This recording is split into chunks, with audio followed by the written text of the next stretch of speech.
The brutal Roman strategy that captured 500,000 men. Battle of Alesia.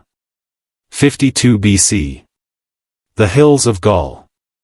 Julius Caesar stands on a wooden watchtower, scanning the horizon. His eyes, sharpened by decades of war, catch something that stops him cold. A cloud of dust. Rising in the distance. Not the kind kicked up by wind or animals. This is the kind of dust raised by hundreds of thousands of feet moving in unison. Marching. Purposeful. Unstoppable. One of his officers bolts up the tower stairs, breathless, face drained of color. General. The scouts have returned. It's the Gaul Relief Army. They're more than 250,000 men. Caesar doesn't answer right away. He looks down at his own lines. 60,000 Roman legionaries. Hardened, disciplined, the finest soldiers the world has ever produced. But they are only 60,000. And right now, they are caught between two forces that would make any sane commander turn and run. Behind them, locked inside the hilltop fortress of Alesia, 80,000 Gaul warriors under Vercingetorix wait for the perfect moment to strike. In front of them, 250,000 vengeance-hungry warriors pour over the horizon like a storm with no end. 330,000 enemies. 60,000 Romans. Caesar finds himself at the center of what is about to become the deadliest trap in ancient history. But here's the thing that makes this story unlike any other. Caesar is not the prey. He is the hunter. What you're about to witness defies every rule of military logic. Something no general had ever attempted before, and very few would dare attempt after. Caesar is going to capture 500,000 men. Not with chains, not with prison walls, but with something far more brilliant and far more brutal. With walls, traps, and the most sophisticated military engineering the ancient world had ever seen. This is Alesia. The story of how 60,000 men surrounded, trapped, and crushed 330,000 warriors in the most audacious siege of all time. To understand why Alesia matters, we need to go back. Because this battle didn't start on that hilltop. It started years earlier, built from blood, fire, and a series of decisions that made this clash feel almost inevitable. We're in 52 BC.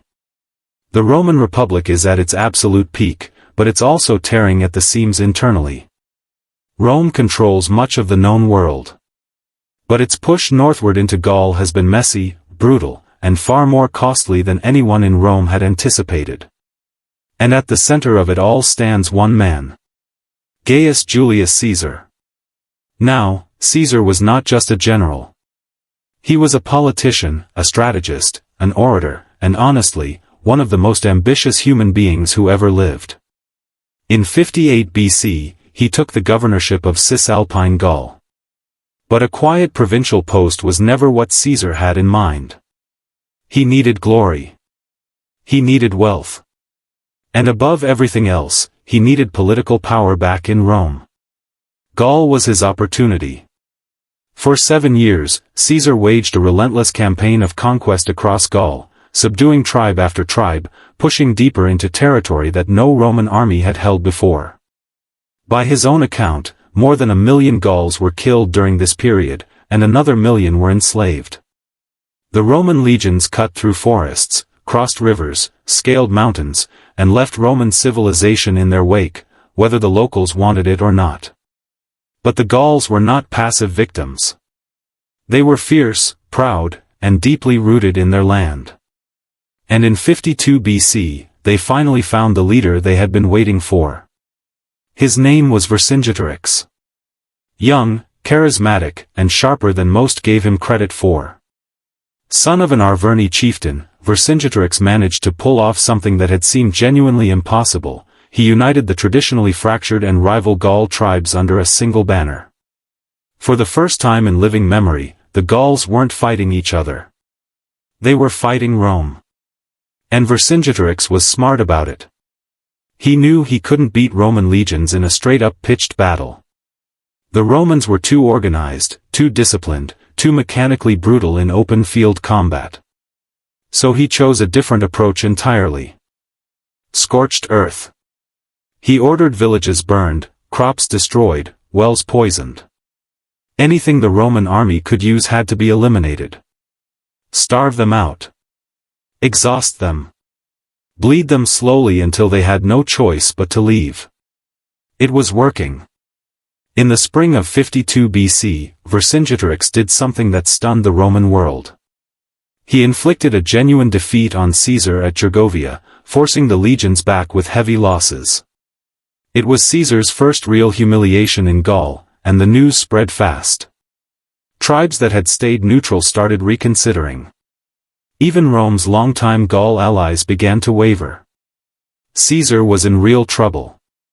He had to act fast or risk watching his entire conquest unravel.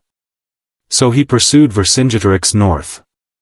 And Vercingetorix, needing a place to regroup, resupply, and coordinate the final push to drive Rome out of Gaul, chose a location that seemed almost perfect. Alesia. Alesia sat on top of Mount Auxois, a flat-topped hill flanked by two rivers and surrounded by steep slopes on every side. Practically impregnable. Vercingetorix brought 80,000 warriors there, the very best of the Gaul fighting force. He had enough supplies to hold out for weeks, possibly months.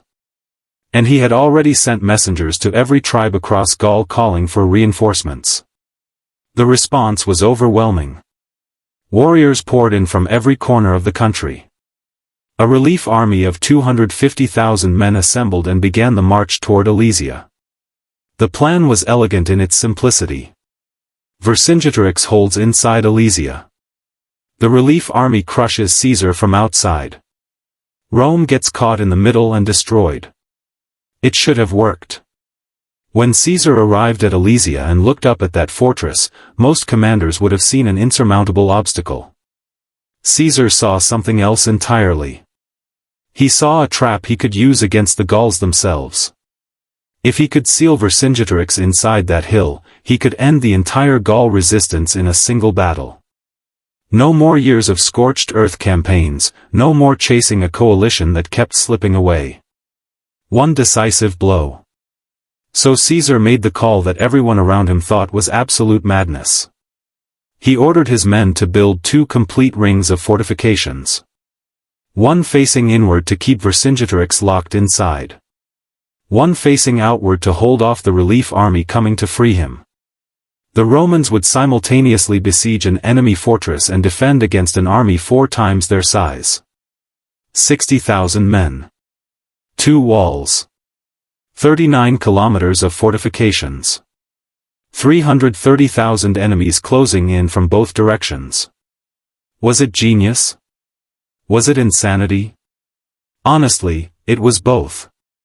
When the order came down to build those fortifications, Caesar's own officers must have had serious doubts about their commander's sanity. What he was proposing wasn't just ambitious. It was, by almost any rational measure, suicidal. But here's what Caesar understood that the Gauls didn't fully appreciate. Every Roman legionary was not just a fighter. He was also an engineer. Building fortified camps, digging trenches, erecting palisades, this was standard Roman military doctrine. They did it every single night on the march. Caesar was simply asking them to do it on a scale no one had ever attempted before. The inner ring, called the contravallation, stretched 18 kilometers around the base of Alesia. Its purpose was to make absolutely certain that Vercingetorix and his 80,000 men could not get out. And this wasn't a simple wooden fence. What the Roman engineers built here was a killing system.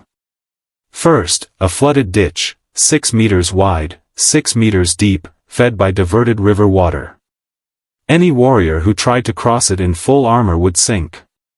Those who made it across would be soaked, exhausted, and completely exposed to Roman archers. Behind that, 2 more dry ditches filled with sharpened upward-pointing stakes. Fall in and you'd be impaled on multiple points simultaneously with almost no way to be pulled free. Behind those ditches, a compacted earth rampart 4 meters high topped with a wooden palisade. Watchtowers every 30 meters gave the Romans eyes on the entire perimeter around the clock. But Caesar still wasn't satisfied. His engineers installed fields of additional traps across every open approach. The Scipi, sharpened logs buried at angles in the ground, invisible until they were already tearing through your leg. The Lilia, shallow camouflaged pits, each hiding a pointed stake at the bottom. Step on one in the dark and you drive that stake straight through your foot. The Stimuli, iron hooks half buried in the soil, designed to destroy feet and ankles, completely invisible until the damage was already done. The outer ring, the circumvallation, was 21 kilometers long and essentially identical in design, but built to face a much larger threat. This was the wall that had to hold back 250,000 warriors. The numbers behind this construction project are almost hard to process. More than 90 kilometers of ditches dug by hand. Tens of thousands of trees felled, stripped, and shaped. Hundreds of thousands of individual traps installed. Millions of tons of earth moved. All of it completed in under 6 weeks, while simultaneously defending against Gaul cavalry raids that Vercingetorix launched to disrupt the work. Caesar split his forces. One group built. One group fought. Every time Vercingetorix sent his cavalry charging toward the construction lines, Roman cohorts snapped into formation and drove them back. The Gauls suffered heavy losses in these raids. And with each passing day, the walls grew taller, the ditches grew deeper, and the options of everyone trapped inside Alesia grew fewer. Inside the fortress, things were already becoming desperate. 80,000 warriors consume food fast. Rations were cut. Then cut again. Vercingetorix made one of the hardest decisions a leader can make. He ordered the elderly, the women, and the children expelled from the city to preserve what little food remained for his fighting men. He expected Caesar to let them through. Caesar didn't. He ordered that no one be allowed to cross the Roman lines. The expelled civilians were stranded in the killing ground between Alesia's walls and the Roman fortifications, no food, no shelter, no way back in, no way forward. Many died there, in full view of the warriors who could do nothing to save them. It was cold, calculated cruelty with a strategic purpose. Caesar knew that watching their own families perish would break something inside the Gaul defenders. And it did. Then the fortifications were finished. And on the horizon, the dust appeared. The Gaul relief army's arrival was the kind of sight that makes grown soldiers stop breathing for a moment. It took hours for the entire force to deploy on the plain below Alesia.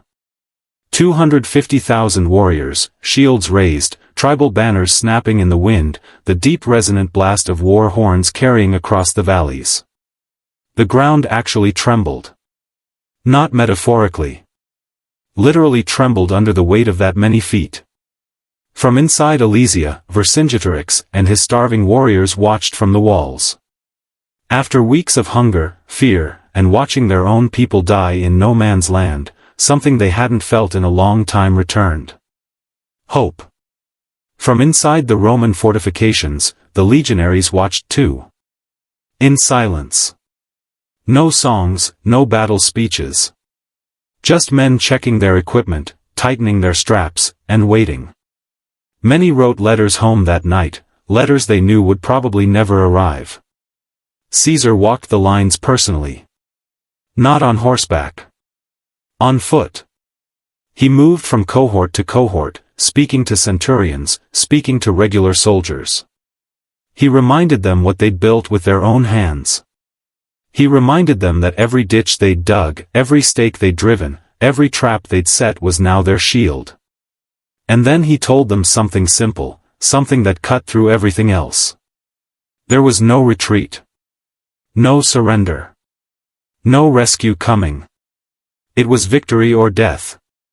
And if death was coming, they would meet it as Romans. The commander of the relief army was Commius, king of the Atrebates, a veteran who had fought alongside Caesar years earlier before switching sides. He wasn't impulsive.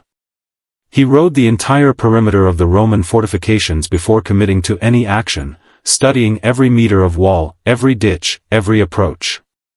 What he saw worried him far more than he let on to his warriors. The Roman defenses were extraordinary. Multiple layers of obstacles, each one designed to kill the survivors of the last. Attacking these walls head-on would be catastrophic. But he had 250,000 men. 4 warriors for every Roman soldier. And if he could coordinate with Vercingetorix, attacking simultaneously from outside while the Gauls inside struck from within, the Romans would be forced to fight in 2 directions at once, splitting forces that were already desperately thin. It was a sound plan. In theory. The first assault came at midday. War horns from inside Alesia and from the relief army's position sounded simultaneously, and more than 200,000 Gaul warriors charged both rings of Roman fortifications at once. The roar was extraordinary. A collective sound from 200,000 throats that seemed to roll across the hills like physical force. And then they began to die. The first to fall were those who hit the Lilia, the camouflaged pits. Warriors charging at full sprint suddenly vanishing downward, impaled, screaming. Those behind tripped over the fallen. The orderly charge dissolved into stumbling chaos before it ever reached the ditches. Then the stimuli tore apart feet and ankles. Then the flooded ditch stopped the survivors in their tracks, some tried to swim, weighted down by shields and armor, and sank. Others were picked off by Roman archers from the towers above, arrows falling in thick clusters on men trapped in the water. Those few who made it past everything, soaked, bleeding, exhausted, finally reached the 4-meter rampart and its palisade, where rested legionaries in tight formation waited with spears, pila, and gladii. The first assault lasted 3 hours and accomplished nothing. Not a single breach. Not one section of wall taken. The fields in front of the fortifications were carpeted with Gaul dead. Commius adapted. That night, he tried something different. No war cries. No torches. A midnight attack in total darkness, with fascines, bundles of branches, to bridge the ditches, ladders to scale the walls, and the psychological terror of thousands of men emerging from absolute blackness. It nearly worked. In several sections of the outer wall, the Gauls crossed the ditches, climbed the ramparts, and reached the palisades. Hand-to-hand combat erupted on the walls in near-total darkness. Men fighting with swords and fists unable to clearly distinguish who was beside them. In some places the Roman line began to buckle. Caesar moved constantly through the night. Riding from crisis point to crisis point, throwing reserve cohorts at the worst breaches, his red cloak visible even in the dark so his men could see him.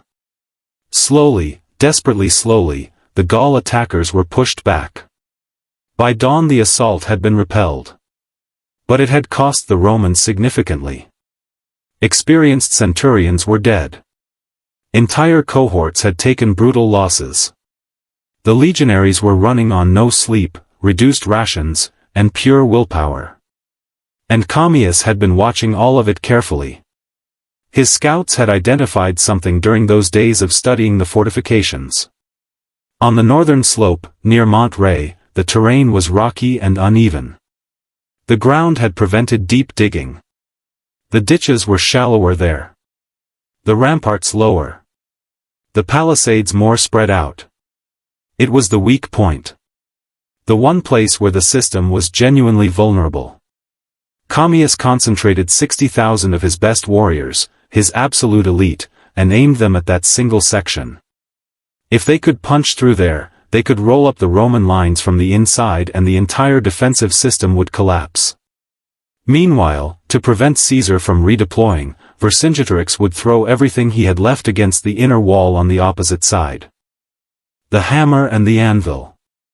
When the final assault began at dawn on the third day, the pressure was immediate and overwhelming. The 60,000 concentrated against Mont Ray hit the fortifications like nothing that had come before. The shallow ditches were crossed quickly. The lower palisades scaled almost immediately. The outnumbered Romans defending that section were being slaughtered. Panic, the thing every Roman officer feared more than any enemy, began to spread. Legionaries started falling back. The lines started to fracture.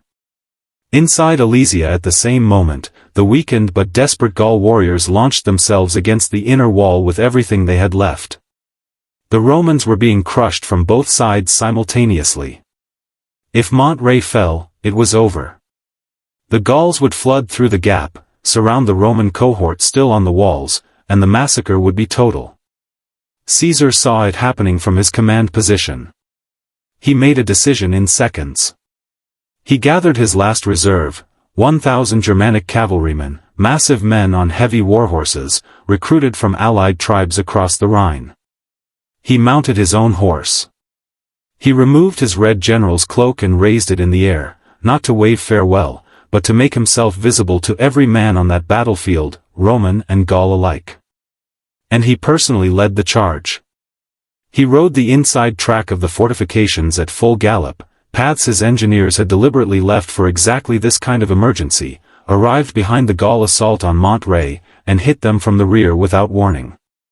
The Gauls had no idea cavalry was even possible from that direction. They were completely focused on the walls in front of them.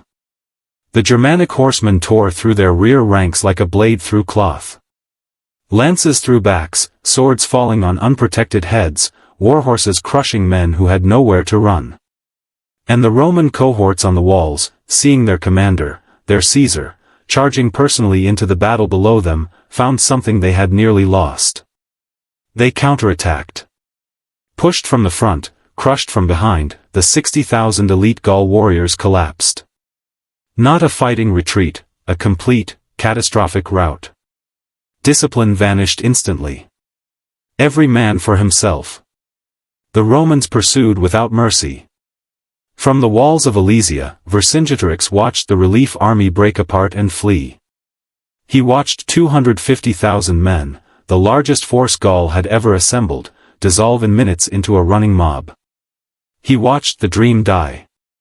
The next morning, the gates of Alesia opened slowly.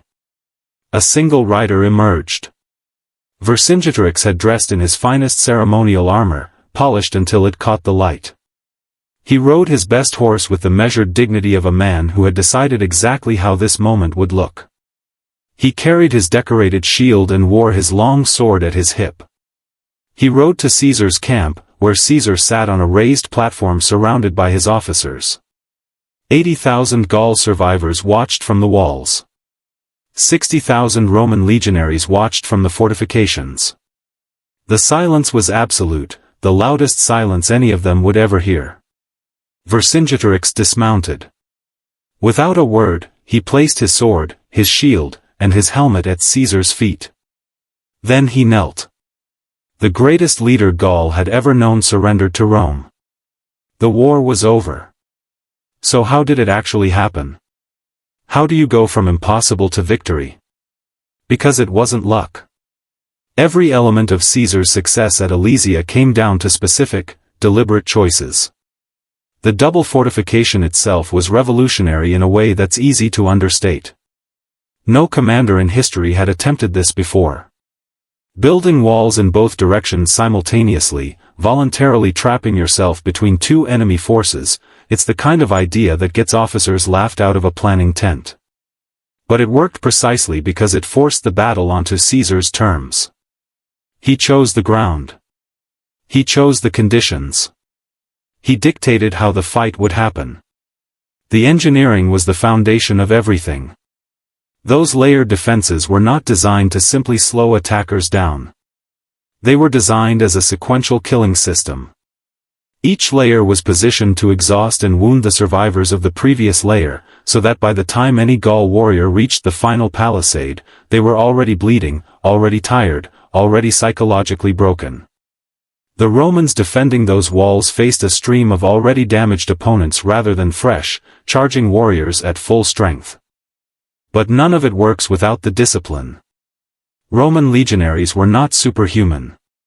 They were ordinary men from Italy, Spain, and North Africa who happened to have been trained within an extraordinary system. That system produced soldiers who could dig for 10 hours, fight for 3 more, sleep for 4, and do it all again the next day without the unit falling apart. When the night assault came and chaos reigned on the walls, it was not bravery alone that saved the Romans. It was the muscle memory of thousands of hours of drill, the ability to reform, to obey, to hold, when every instinct screamed to run. Compare that to the Gauls. They were genuinely brave. Charging repeatedly into a killing field that had already consumed thousands of your comrades requires a kind of courage that deserves real acknowledgement. But courage without organization can only accomplish so much. When the rout at Monterey began, there was no structure to stop it. No centurion system, no command hierarchy holding the center. Just a human tide reversing direction and taking everything with it. And then there's the personal leadership at the critical moment. When Caesar rode out personally to lead that cavalry charge, he wasn't making a tactical calculation. He was making a human one. He knew that his men, exhausted, starving, watching their line break, needed to see something that couldn't be ordered into existence. He gave them that moment.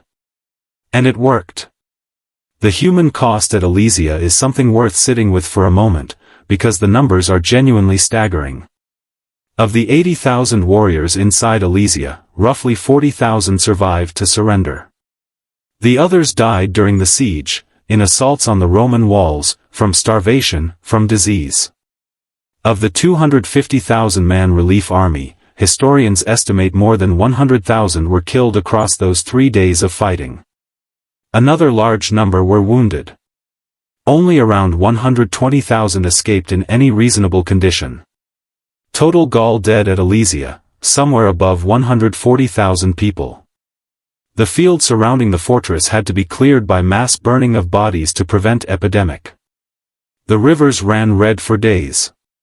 Roman losses, Caesar never published exact numbers, for obvious political reasons, are estimated at somewhere between 10,000 and 12,000 legionaries. Roughly 1 in 5 of his entire force. Experienced, irreplaceable professional soldiers. Caesar considered it an acceptable price. For Gaul, Alesia was the end. Vercingetorix had been the only leader capable of holding the tribal coalition together.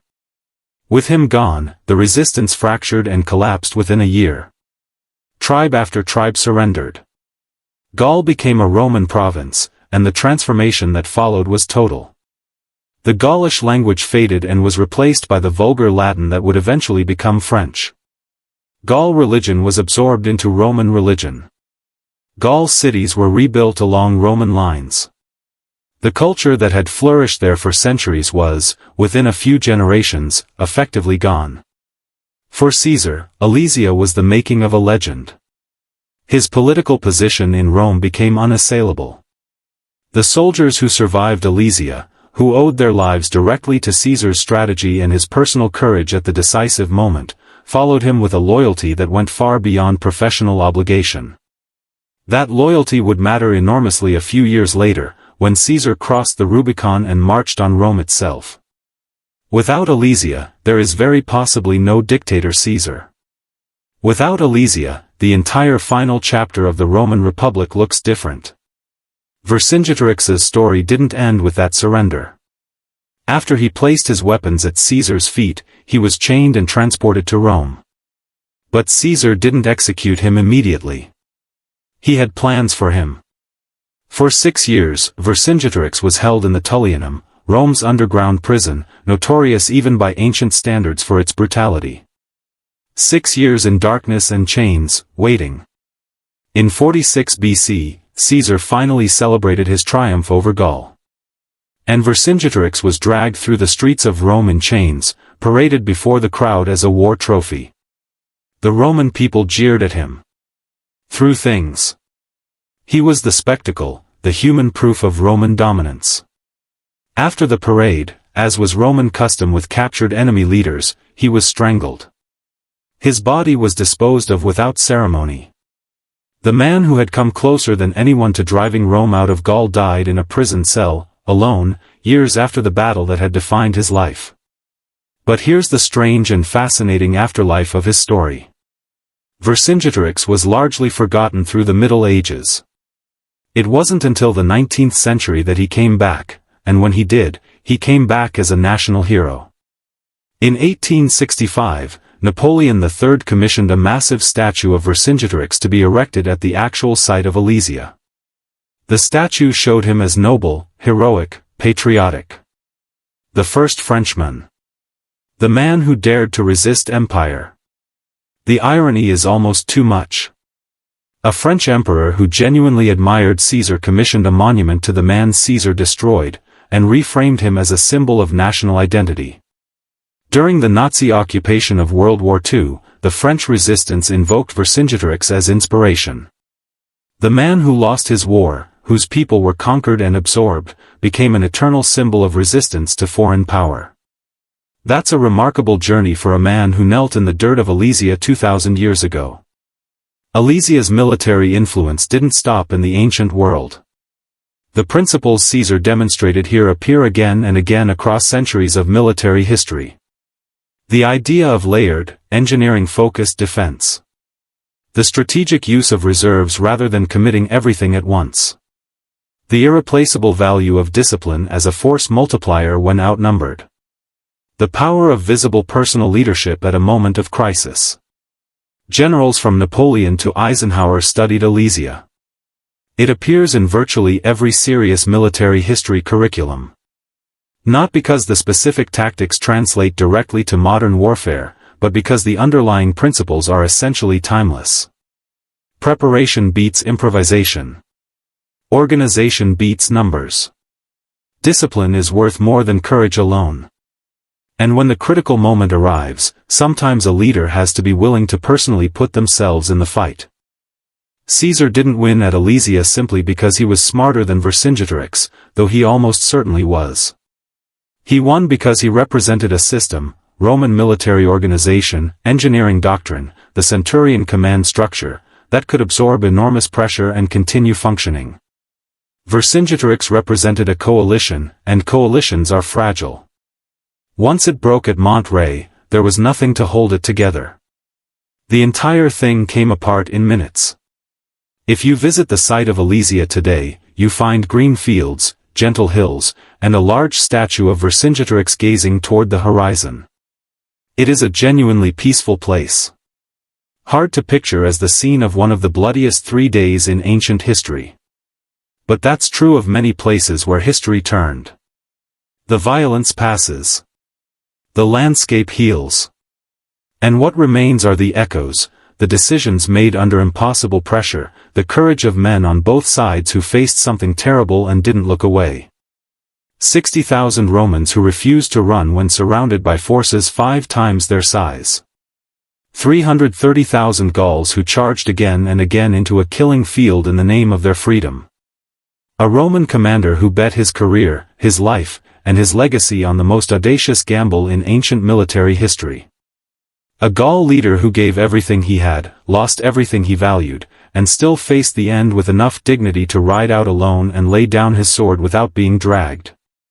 All of them, Romans and Gauls, victors and vanquished, were real people.